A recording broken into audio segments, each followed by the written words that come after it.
I studied as an undergraduate. One of the jewels in the city's crown is the Oxford Union, the debating chamber that's witnessed such legendary orators as Winston Churchill, Benazir Bhutto and, of course, Kermit the Frog. I've come back to the Union today to sit down with the world's most famous atheist, Professor Richard Dawkins, to put faith on trial and to ask, is religion evil?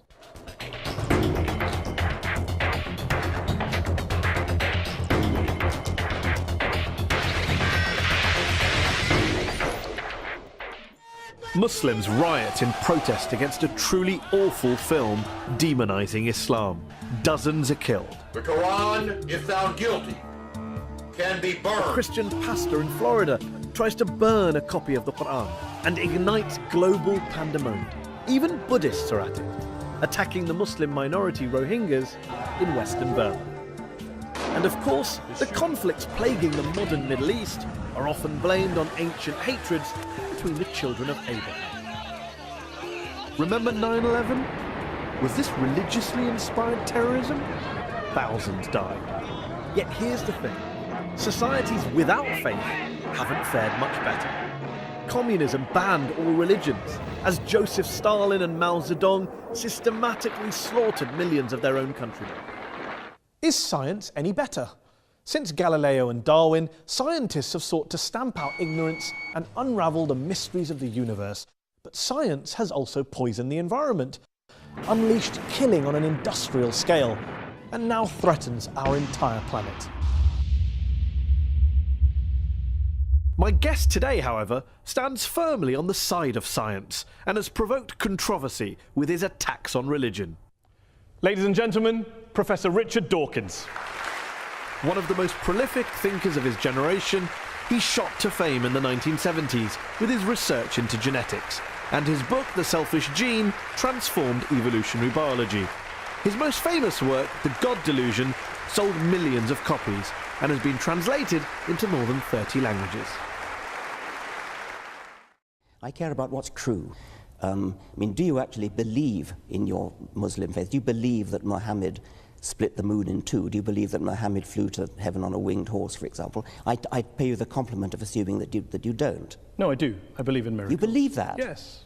You believe that Muhammad went to heaven on a winged horse? Yes, I believe in God. I believe in miracles. I believe in revelation. I mean, the point here is that let's assume I'm wrong, Richard. I'm wrong. Let's assume I'm wrong. I'm wrong. I'm happy to concede that, Richard. I'm happy to concede it. I'm wrong. All religions are wrong. God does not exist. We're all mad. I care about what's true. I'm an educator. I'm a scientist. And I want people to understand the truth about the universe in which they live. That's what I care about.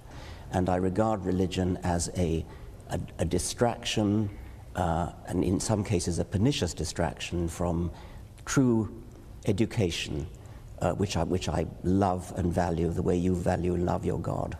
Can you not do both? Well, so long as they don't contradict each other. There's always a divide, Richard. As long as they don't contradict each other. But if you actually believe Muhammad flew to heaven on a winged horse, that's an anti-scientific belief. And that could be wrong. But that very well is wrong. But that doesn't change. Yeah. That doesn't change. How do you know it's wrong? Oh, come on. You're a man of the 21st century. No, I'm just asking. It comes back to my original question. The rational position is the agnostic. The rational position is the agnostic position. Why up there? The rational position. I didn't say up there. I didn't pick a place. Okay, you picked a place. Why would a winged horse be the way to get to heaven if it's not up there? I asked a question about. You asked about proof. I'm all for saying I can't prove it, but can you prove he didn't do it?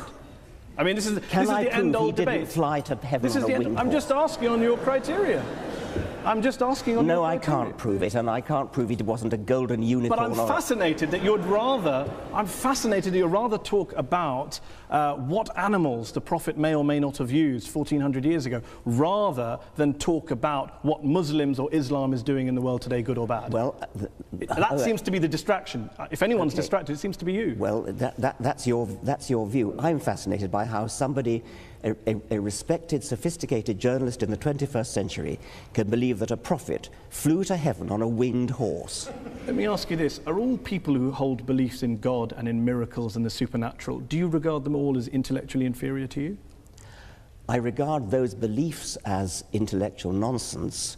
I don't regard the individuals as intellectually inferior to me, because many of them palpably are not. If you A personal question from me. You talk about how to teach children that there is one God, or that God created the world in 6 days, that is child abuse. To even teach your children religion is child abuse. So, I have a daughter. I teach her about Islam and the horse.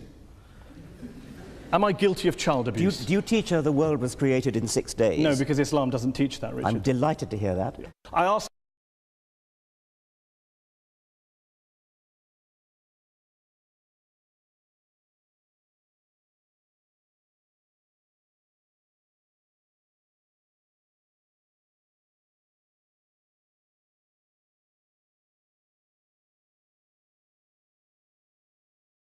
Okay, let's open it up to the audience. We've been talking about God, evil, war, terrorism, bringing up your children, living a good life, religion and happiness, science versus religion. Who would like to answer the first question? Yes, you? If the Almighty God appears suddenly on the cloud or on the earth or part of the universe, what is your reaction? Are you going to believe, or are you going to go against him? What would it take for you to believe in God, not just miracles? Yeah, I mean, popping his head through the clouds. Yeah, that's the thing I've worried about a lot. Obviously, It would do wonders for the book. would the world be a better place if religion disappeared tomorrow? yes. Despite all the good things we discussed that you recognise. It does make me chuckle that you mock me for believing in a prophet that flies into a heaven, but you believe in lots and lots of universes that you can't show me, prove to me, test to me in a lab, as a basis of getting out of believing in a God and a prophet. I'm astonished that you should compare the two. I'm comparing the lack of evidence for the two. Well, you cannot use your own intuitive common sense in order to diss physics. I mean, if you could do that, we wouldn't need physicists. I mean, they are very sophisticated people. They do mathematics. But there are physicists like Paul Davies who have dissed the multiverse theory as being nonsense. Well, Paul Davies would rather take the view that there's something mysterious in the origin of the universe, and that's another perfectly respectable physicist's view. Steven Weinberg, the Nobel Prize-winning physicist. It's respectable if a physicist holds a view about mystery in the universe, but not if anyone else holds it. If we're talking about the origin of the universe, that is a problem in physics, yes. Let's end with a couple of quick questions. If, as Christopher Hitchens, the late Christopher Hitchens wrote, religion is ineradicable, and as you put it, harder to get rid of than smallpox, doesn't this basically mean that whatever motivations you have, no matter how passionately you're driven and love for the truth, you are essentially wasting your time? I would never admit to wasting my time trying to propagate the truth, and I think I can claim a modicum of success with the people that have read my books, the people who've attended my lectures. It's a doctrine of despair to say that we're stuck with religion for all eternity. The religions of ancient Greece and ancient Rome and the Vikings are all dead. Nobody believes in Jupiter or Thor anymore. And I have great hopes that the same is going to be true of the God of Abraham.